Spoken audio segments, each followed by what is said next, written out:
The Committee of the Regions aims encouraging local and regional authorities, organizations across the European Union to exchange, first of all, good practice and expertise in fighting against poverty and social inclusion on different levels, local, regional, and national itself, and fostering networking between governmental and non-governmental actors.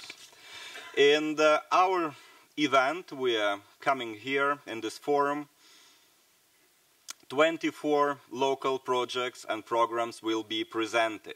These projects are results of a call of proposals launched by Committee of the Region to its members, and about 60% have been received in total, but of course not of all could be presented for you today.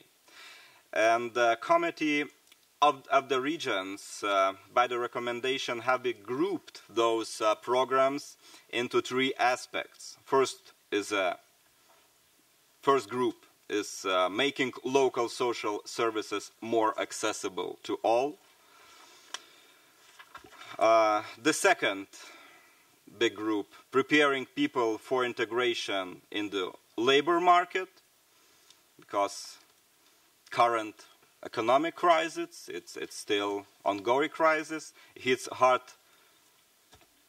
some regions and cities, and I was mentioned that as well the poor regions and the more rich regions, and may provoke a long-standing deepening of disparities between the regions in Europe. And among the most recurrent causes of relatively poverty in Europe is indeed unemployment, and closely followed by the low-paid jobs and insufficient training. And all the efforts combating unemployment, and in some countries and some areas is above 20%. It's very huge numbers, and we need to find out the solution how to escape from that. And the third group is including citizenship in urban and rural areas. Representatives from each project, 8 projects per term in total, will be asked to shortly present their local experiences in order to facilitate exchanges and networking among the practitioners present in this room today and in the other rooms. And we will then attempt as well on the basis to put these projects into the wider context of the European debate about poverty reduction and social exclusion. These exchanges will be in the high importance from the work of the Commission of Economic and Social Policy, which I have the pleasure to chairing. And not only are working on the opinions relevant to the context with European year 2010. One of the opinions is issued on combating homelessness, and the other on the social and economic integration of the Roma people.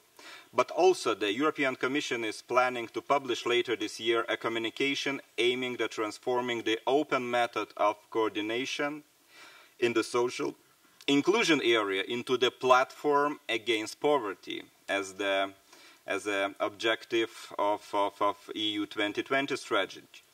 And Committee of the Region foresee the possible elaboration of an opinion of this important dossier.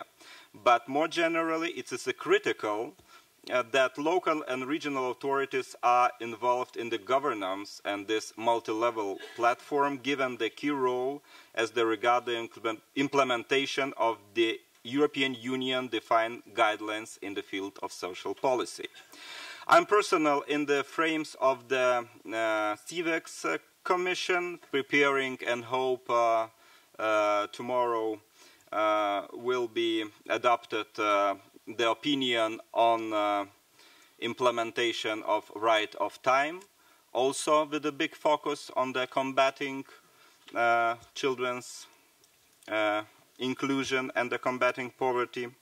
And as well, I wish to draw your attention that some other opinions were issued on the Committee of the Region with this topic, combat against poverty and social exclusion. Some of them were on active inclusion, the European year 2010, integration of migrant women, youth unemployment, new skills for new jobs, and so on. Different network of municipalities or regions in which Committee of the Region maintain a regular contact are also working on these topics. For instance, I could mention Social Inclusion Regional Group, the CLIP network working with the integration and migrant, or the Habit Act network working on homelessness. The recent creation of a working group on the combat against poverty and social exclusion in the context of the Committee of the Region Subsidiarity Monitoring Platform also shows the importance that we give to the respect the principles of subsidiarity and proportionality in the social policy field. The main actors to develop and implement policies are and should remain local and regional authorities, while the EU can certainly play a supportive role, notably through the open method of coordination, as I mentioned, but also through a proper targeting of structural fund as a key funding instrument.